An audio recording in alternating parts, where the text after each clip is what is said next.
व्यक्ति की नई नई शादी हुई थी और वो अपने पति के साथ वापस आ रहे थे। रास्ते में वो दोनों एक बड़ी झील को नाव के द्वारा पार कर रहे थे।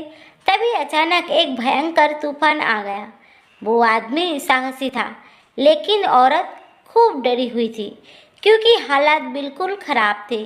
नाव बहुत छोटी थी और तूफान वास्तव में भयंकर था और दोनों किसी समय डूब सकते थे।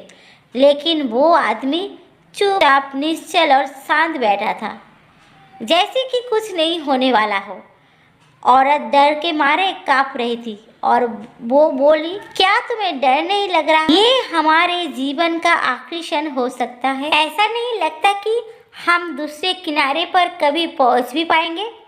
अब तो कोई चमत्कार ही हमें बचा सकता है, वरना हमारी मौत निश्चित है। क्या तुम्हें बिल्कुल डर नहीं लग रहा?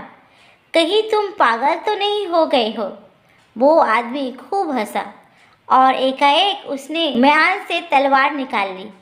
औरत अब और परेशान हो गई कि वो क्या कर रहा है। तब वो उस नंगी तलवार को उस औरत की गर्दन के पास ले गया, इतना पास कि उसकी गर्दन और तलवार के बीच बिल्कुल कम फर्क बचा था, क्योंकि तलवार लगभग उसकी गर्दन को छू रही थी। अब वो अपनी पत्नी से बोला, क्या तुम्हें डर लग रहा है? पत्नी खूब हंसी और बोली, जब तलवार तुम्हारे हाथ में है तो मुझे क्यों डर? मैं जानती हूँ कि तुम मुझे बहुत प्यार करते हो। उसने तलवार वापस म्यान में डाल दी और बोला कि यही मेरा जवाब है। मैं जानता हूँ कि भगवान मुझे बहुत प्यार करते हैं और ये तूफान उनके हाथ में है, इसीलिए जो भी होगा अच्छा ही होगा। अगर हम बच गए तो भी अच्छा और अगर नहीं बचे तो भी अच्छा, क्योंकि सब कुछ उस परमात्मा के हाथ में है और वो कभी कुछ भी गलत नहीं कर सकता। वो जो भी करेगा हमारे भले के लिए ही करेंगे।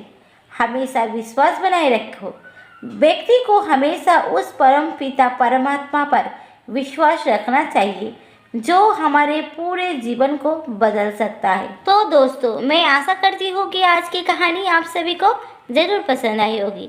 अगर पसंद आई हो तो लाइक करें, कमेंट करें और इसी तरह धार्मिक कहानियाँ सुनने के लिए मेरे चैनल हिंदी स्टोरी बुक्स को सब्सक्राइब कीजिए।